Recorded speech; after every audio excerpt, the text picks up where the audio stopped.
Managing COVID and keeping it out of New Zealand over the last year has been a massive team effort. And while I know we're all familiar with how lucky we are, especially as we watch some countries only now just starting to gather with friends and family again, we still do not forget that the position we find ourselves in has still come at a cost. One sacrifice that has been particularly hard for many to bear over the past year has been not being able to see friends and family who live in Australia. Our health response now gives us the opportunity to connect with loved ones again as we start a new chapter in our recovery. Cabinet was presented with advice today that the conditions for opening up quarantine-free travel with Australia have been met. The Director-General of Health considers the risk of transmission of COVID-19 from Australia to New Zealand to now be low, and that quarantine-free travel would be safe to commence.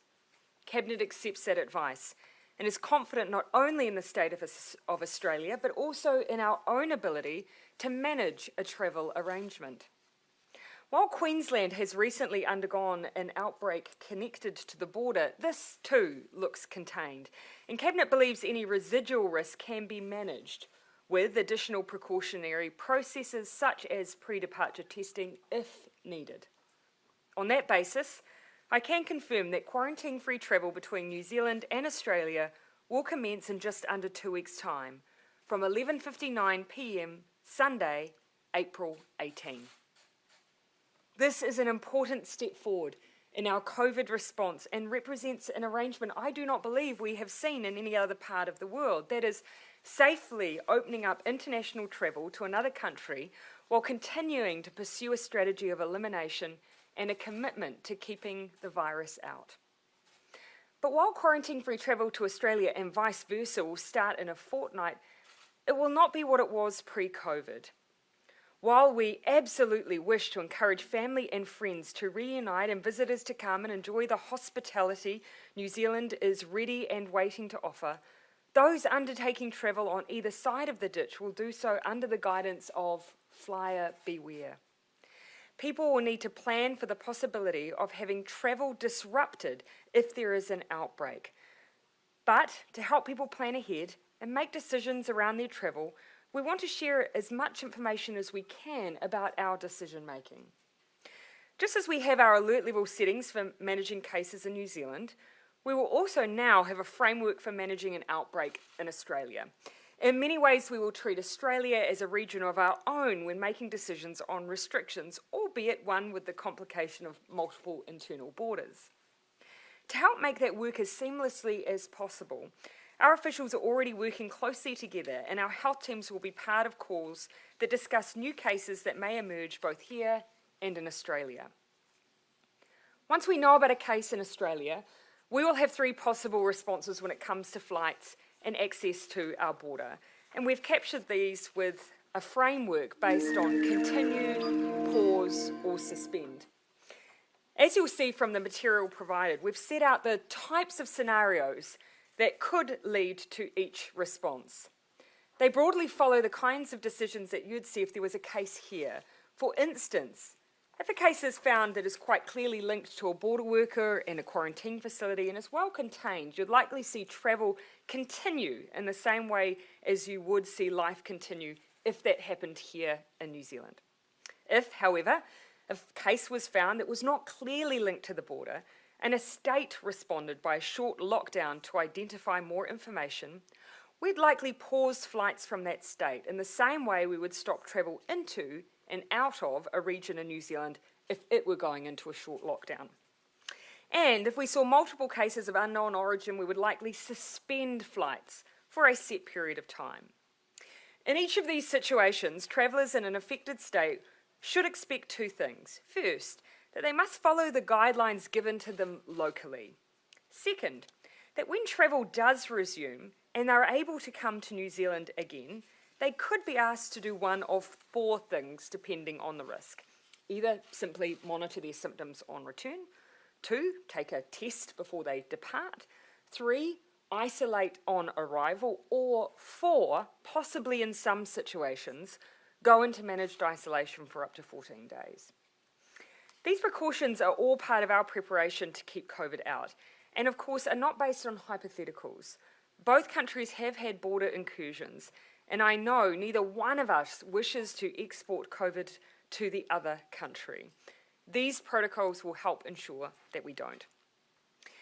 Many of us haven't travelled abroad for over a year, and I know we expect travel to be different in a COVID environment, and it will be. So I wanted to provide a snapshot of what a traveller coming from Australia to New Zealand can expect, both so they can see how important it is to us that they have a safe experience, but also so Kiwis can hear about the protections that exist at the border.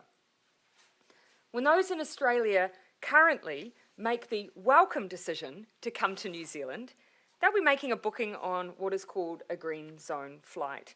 That means that there will be no passengers on that flight who have come from anywhere but Australia in the last 14 days.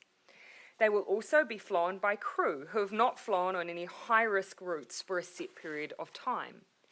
Passengers will need to provide comprehensive information on how they can be contacted while in New Zealand. They won't be able to travel if they have cold or flu symptoms.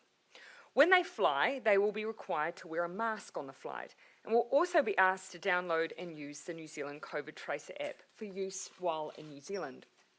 On arrival, passengers will be taken through what we call the green zones at the airport, meaning there'll be no contact with those who are arriving from other parts of the world and going into managed isolation or quarantine facilities.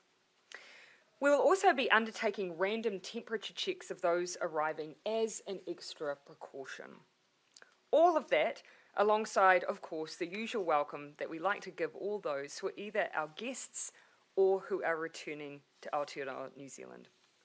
As you can hear, quite a bit of preparation has been required by airlines and airports, and I thank them for that work. Final infection control audits for airports in particular are occurring over the next 2 weeks. The Ministry of Health expects to have completed these and to report on them on the 16th of April. We will confirm that this has been completed in the days preceding the opening of travel on the 19th. If any airport is found not to be ready, they simply won't be a part of the opening that will be occurring on the 19th of April. The Director General of Health will also give final confirmation of any conditions of travel that may affect Queensland by next Wednesday.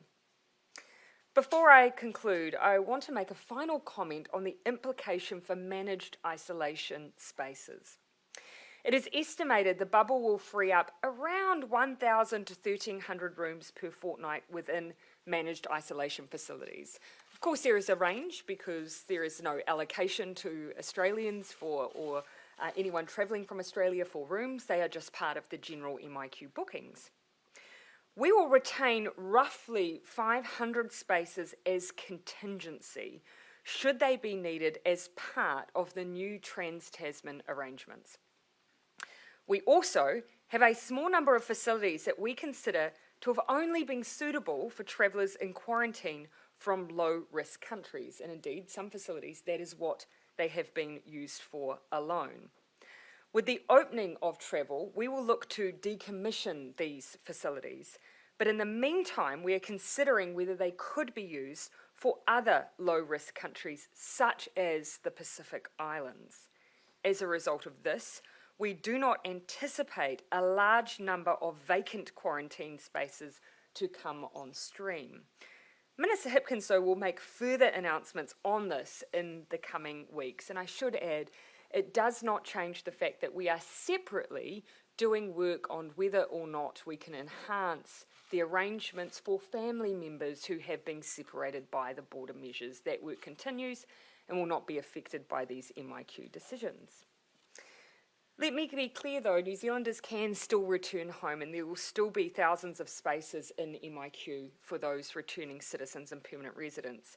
That's how we have helped 130,000 people safely return home through our managed isolation facilities, and at present we have vacancies for some of the first time since I believe October last year, perhaps a reflection of the season that New Zealand is about to enter into as in winter. Finally, this is an exciting day. The Trans-Tasman bubble represents the start of a new chapter in our COVID response and recovery, one that people have worked so hard for, and that makes New Zealand and Australia relatively unique.